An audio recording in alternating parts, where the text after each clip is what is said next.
आज मैं आप लोगों को करंट अफेयर में बता रहा हूँ। आज 20 मार्च है। पूरे वर्ल्ड में वर्ल्ड हैप्पीनेस डे 20 मार्च को मनाया जाता है। आज 20 मार्च का एक रिपोर्ट आया है जिसको बोलते हैं world happiness report 2024। World happiness report 2024 के हिसाब से अगर सबसे पहला देश जो पिछले 7 साल से कंटिन्यू एक देश आ रहा है, जिस देश का नाम वाला क्या है, फिनलैंड है। फिनलैंड के अगर पूर्वी साइड बात करते हैं तो रूस आ जाता है। अगर फिनलैंड के अगर पश्चिम साइड बात करते हैं तो आपका स्वीडन आ जाता है, बीच में बाल्टिक सागर आ जाता है, उसके बाद नॉर्वे आ जाता है, उसके बाद आपको ये ग्रीनलैंड आ जाता है। तो पहला जो कंट्री है वर्ल्ड हैप्पीनेस रिपोर्ट, शुरुआत से शुरू करते हैं कि वर्ल्ड हैप्पीनेस जो रिपोर्ट होता है, ये रिपोर्ट जो सबसे पहली बार मनाया गया था तकरीबन 1 अप्रैल 2012 को सबसे पहली बार मनाया गया था। और 1 अप्रैल 2012 को सबसे पहली बार मनाया गया तो उसी समय वाला घोषित किया गया था कि हर साल 20 मार्च को हम वर्ल्ड हैप्पीनेस रिपोर्ट मनाएंगे। 20 मार्च को वर्ल्ड हैप्पीनेस रिपोर्ट हर साल आता है और इसी तारीख को भी हैप्पीनेस रिपोर्ट भी आ जाता है। उसमें से सबसे पहला जो कंट्री पिछले 7 साल से कंटिन्यू जो बनते हुए आ रहा है वो कौन सा है? पहला है फिनलैंड है, दूसरा वाला कौन सा? डेनमार्क है, तीसरा कौन? आइसलैंड है, चौथा कौन? स्वीडन है, और ये सब मिला के 4। अगर 5वां कंट्री की बात करते तो इजराइल भी इसके अंतर्गत में आ गया है। और अगर एशियाई कंट्री की बात करते हैं तो एशियाई कंट्री में जो वर्ल्ड हैप्पीनेस रिपोर्ट में सबसे पहला देश कौन सा है तो उसका नाम है सिंगापुर। क्या नाम है उसका? सिंगापुर। सिंगापुर सबसे पहला कंट्री दे दिया गया है जो सबसे ज़्यादा यहाँ के लोग वाला खुशहाली लोग होते हैं। फिनलैंड के लोग बहुत ज़्यादा होते हैं। तो आप इतना बस आइडिया लगा लो, पिछले 7 साल से ये कंटिन्यू, पिछले 7 साल से कंटिन्यू देखो 146 कंट्री थे। 146 कंट्री में भारत का स्थान 126वें नंबर पे। इसका मतलब ये हुआ कि काफ़ी पीछे है भारत, हर चीज़ में बालक पीछे है। आप ये कह सकते हो 146 में एक भी रिपोर्ट के हिसाब से बालक पहले नंबर पे नहीं है। किसी का भी रिपोर्ट उठा लो, चाहे जेंडर गैप रिपोर्ट उठा लो, शांति सूचकांक उठा लो, कोई भी उठा लो, तो ये 5 के आधार पर बालक हम चेक करते हैं। भारत का स्थान 126वां नंबर पे है, चीन का स्थान 93 नंबर पे, पाकिस्तान का 108 है, अब म्यांमार बालक 118 है, श्रीलंका 128 है और बांग्लादेश बालक 129 नंबर पे वर्ल्ड हैप्पीनेस रिपोर्ट में आया है। मतलब कि हमसे भी आगे चीन है और हमसे भी आगे पाकिस्तान है और हमसे भी आगे म्यांमार है, और भारत का स्थान 126वें नंबर पर दिया है। अब पूरे वर्ल्ड में सबसे ज़्यादा वहाँ के लोग सबसे ज़्यादा खुश रहते हैं बालक कहाँ? फिनलैंड। सबसे पहले जो 5 रिपोर्ट है, सबसे पहला जो रिपोर्ट है बालक ग्रॉस डोमेस्टिक प्रोडक्ट के माध्यम से देखा जाता है। वहाँ के जीडीपी हाई है। अगर जीडीपी हाई रहेगा तो स्वाभाविक बात है वहाँ बेरोजगार कोई नहीं रहेंगे। आपको एक जानकारी के हिसाब से बता देते हैं, अगर फिनलैंड कभी आप जाओगे तो वहाँ बेरोजगारी भत्ता दिया जाता है। बेरोजगारी भत्ता देने का मतलब होता है वहाँ बेरोजगारी भत्ता 40,000 रुपया हर महीना दिया जाता है जो बेरोजगार लोग होते हैं। आप सोचो वहाँ की सरकार कितना एक एक चीज़ पर बालक वहाँ पर डिपेंड करती है। अब क्वेश्चन उठता है कि सर वहाँ की आबादी कितना होगा? भाई साहब वहाँ की आबादी मात्र 55 लाख आबादी है। अब भारत की आबादी 144 करोड़ की आबादी है। बस उसके हिसाब से आइडिया लगा दो। तो जीडीपी पर डिपेंड करता है कि अगर जीडीपी जितना हाई रहेगा बेरोजगार उतना कम रहेंगे। बात खत्म होगी। जीडीपी जितना हाई रहेगा लोगों के पास उतना ही पैसा होगा, देश की उन्नति भी उतना ही अच्छा होगा। तो सबसे पहला कंडीशन जीडीपी पर देखा जाता है। दूसरा लाइफ एक्सपेक्टेंसी के देखा जाता है कि इसमें कितने लोग, उनकी लाइफ किस तरह है, लाइफ का कल्चर किस तरह है। जैसे हमारे भारत में जो जीने की कला है हार्डली 70 साल तक है, हार्डली ज़्यादा से ज़्यादा। कभी आप जापान चले जाओ, वहाँ के बालक लाइफ एक्सपेक्टेंसी बहुत ज़्यादा होता है। वहाँ पर हार्डली कम से कम 100 साल तक जीते हैं, 90 साल तक जीते हैं। वहाँ बढ़िया से देख भी करते हैं। तो इसका भी काफ़ी नीचा देखा गया, हार्डली 70 तक। ये जनरसिटी का मतलब क्या? उदारवादी किस्म के लोग बालक, उदारवादी वहाँ के लोग कैसे हैं, वहाँ का माहौल कैसा है, लोग कैसा किसी कंपनी के प्रति उदारवादी होते हैं, उसके हिसाब से देखा जाता है। चौथा बालक फ्रीडम के हिसाब से। फ्रीडम के मतलब वहाँ के लोग कितना फ्रीडम रहते हैं। तो फिर अगर से फिनलैंड के देखा जाए तो हर क्षेत्र में वहाँ भी फ्रीडम बहुत ज़्यादा है। भारत में भी फ्रीडम बहुत ज़्यादा। हमारे देश में बालक संविधान है तभी फ्रीडम है। और सबसे बड़ी चीज़ बालक क्या? करप्शन भी देखा जाता है। इस अगर 5 क्षेत्र में सबसे पहले अगर देखा जाता है, 5 क्षेत्र में सबसे ज़्यादा जो अव्वल रहा है बालक जिसका नाम है फिनलैंड। फिनलैंड के बाद बालक आपका डेनमार्क है, फिर बालक आइसलैंड है, कहीं ना कहीं स्वीडन है, फिर बालक 5वें नंबर पर इजराइल आता है।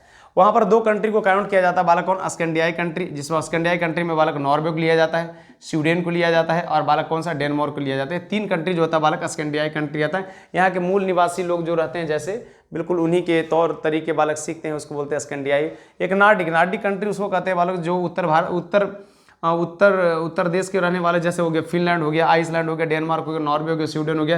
ये सबको बालक हम ये नार्डिक कंट्री के अंतर्गत में आते हैं। यहाँ से क्वेश्चन आपके पेपर में बार बार बनता हुआ है। इसमें जो डेनमार्क जो है, ये डेनमार्क कभी आप देखोगे पूरे डेनमार्क यहाँ भी तो डीए वाला जो पूरा कब्जा है वर्ल्ड मैप अभी कभी देखोगे तो डेनमार्क के जस्ट आप जाओगे पश्चिम साइड तो बहुत बड़ा आइलैंड मिलेगा जिसको बोलते हैं ग्रीनलैंड बोलते हैं। ग्रीनलैंड का जो क्षेत्रफल 21 लाख वर्ग किलोमीटर में है, वो भी पूरा के पूरा बालक डेनमार्क कब्जा किया। वो डेनमार्क का क्षेत्रफल बहुत ज़्यादा नहीं है, मात्र इसका 42 या 44 हज़ार वर्ग किलोमीटर में फैला हुआ है, मात्र इतना। आप बस सोच लो आप कितना छोटा कंट्री है, बालक 21 लाख पर बालक क्या कर रखा है, पूरा कब्जा कर रखा है। और दूसरा चीज़ बालक हम फिनलैंड के बारे में जानते हैं। फिनलैंड के बारे में हम बस इतना कह सकते हैं कि फिनलैंड की जो राजधानी है जिसका नाम बालक हेलसिंकी है। अब बालक इसका जो क्षेत्रफल बालक 3,38,000 वर्ग किलोमीटर में बालक ये फैला हुआ है। इसकी आबादी है 55 लाख आबादी है। और यहाँ पर कहा जाता है कि पूरे वर्ल्ड में सबसे ज़्यादा झील अप्रोक्सीमेट 2 लाख से भी ज़्यादा झील है। 2 लाख से भी ज़्यादा झील है बालक कहाँ, फिनलैंड में।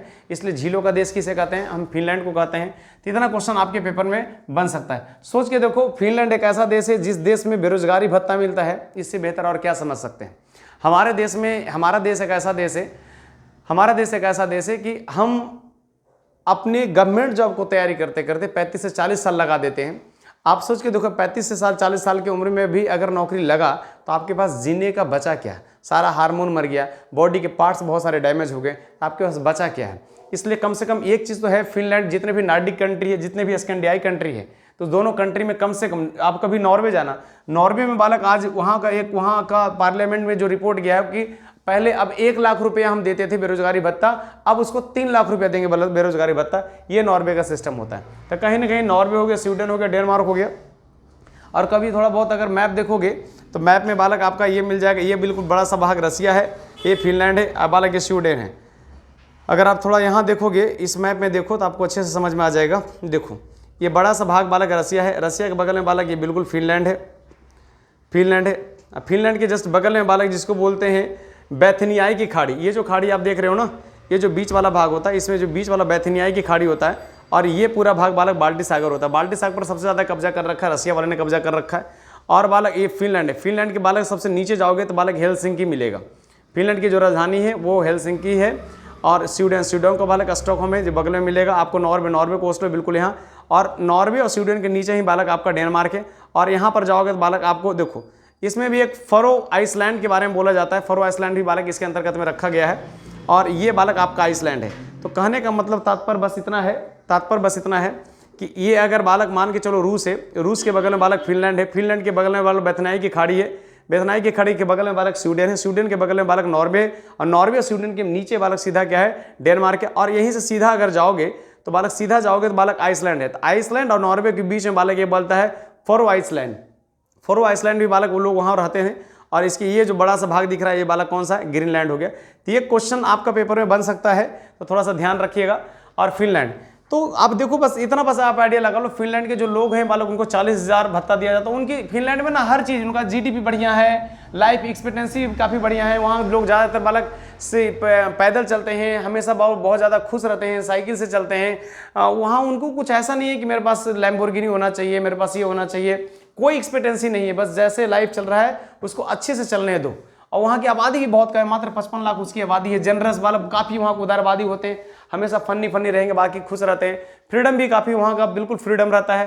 करप्शन भी बिल्कुल वहाँ कम है, करप्शन बिल्कुल नहीं है, फ्रीडम बहुत ज़्यादा है, जनरसिटी बहुत ज़्यादा है, लाइफ एक्सपेक्टेंसी बहुत ज़्यादा है, जीडीपी बहुत ज़्यादा है। ये सब क्षेत्र को देखा गया तो बालक फिनलैंड को देखा गया। तो फिनलैंड को पिछले 7 साल से कंटिन्यू यह वर्ल्ड हैप्पीनेस रिपोर्ट के अंतर्गत में आ रहा है। भारत का स्थान कैमरा नंबर पे जीत 126वें नंबर पे है।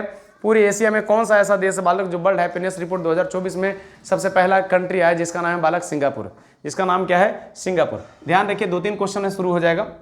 पहली बात, वर्ल्ड हैप्पीनेस डे कब मनाते हैं, तो वर्ल्ड हैप्पीनेस डे 20 मार्च को मनाते हैं। यह शुरुआत कब किया गया, यह शुरुआत 2012 में किया गया। और पिछले 7 साल से कंटिन्यू बालक सबसे सुप्रीम रहा है, जो नंबर 1 पर रहा है बालक कौन सा, फिनलैंड। कितने क्षेत्र में दिया जाता है बालक, 5 क्षेत्रों को बालक देख करके बालक उनको बालक रिपोर्ट तैयार किया जाता है। उस रिपोर्ट में भारत का स्थान कैमरे नंबर पे 126वें नंबर पे। फिनलैंड में बालक जो बेरोजगारी भत्ता दिया जाता है बालक 40,000 रुपया दिया जाता है। हमारे भारत का बहुत दुर्भाग्य है कि बालक यहाँ पर लोग नौकरी की तैयारी करते करते 40-45 साल लगा देते हैं। बालक जब नौकरी लगता है तो उसमें सारा हार्मोन सब खत्म हो रहा होता है। तो उस कंडीशंस में आप क्या कर सकते हैं। चलिए बस इतना ही रहने दीजिए आज। जय हिंद, जय भारत।